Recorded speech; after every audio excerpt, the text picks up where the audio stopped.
there's no way of predicting what kind of relationships with what animals will show up for different people, because they're different for different people. But what they can expect is to form relationships with animals that are waiting to help them and will help them in their day-to-day life once the relationship is made and cultivated and the help is called for. Let's say a person is called upon to fulfill a role in life which calls for great vision, to be able to see a very big picture, a big perspective of things without losing the detail. Now, an animal like an eagle or a hawk perhaps has that capacity. Amazing vision.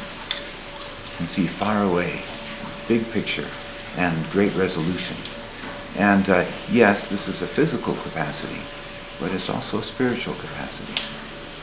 So a person who's called upon to fulfill a role in that life may discover, with a class like this or work like of this sort, that there is an animal like a hawk or an eagle waiting to help them to do the work that their life is calling for them to do, without which it can be difficult or even impossible to do.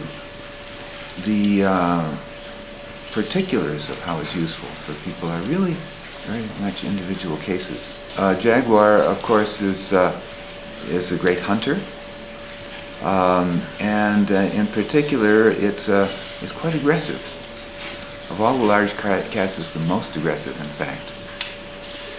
So, in that way, one of the things that jaguar can provide for people is, well, the ability to defend boundaries and to be even aggressive when it's called for, rather than, you know, some people find it find themselves accommodating to the point of becoming a doormat, and that can affect their health. It can affect their well-being.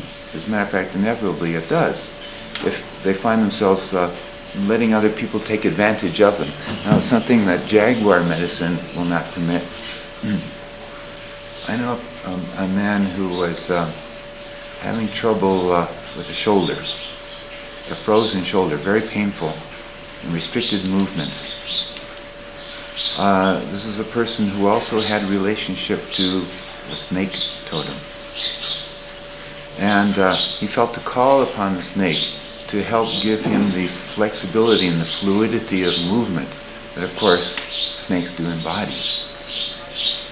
And so he asked this snake totem animal for help. And in very short order, he found that the shoulder was working very well. But in addition to that, there was something surprising benefit there, which is that he found also that his expressions, the way he was expressing himself in words, and his emotional interchanges with people also became more fluid and more expressive. And that improved his relationships with his family and his working companions as well. So in the case of the man with the frozen shoulder, there was a physical component of painful, restricted movement. And what he came to understand was that was a reflection of a kind of a spiritual restriction and lack of fluidity in expression. And the two went together. When one got better, the other got better. This is very much a traditional view.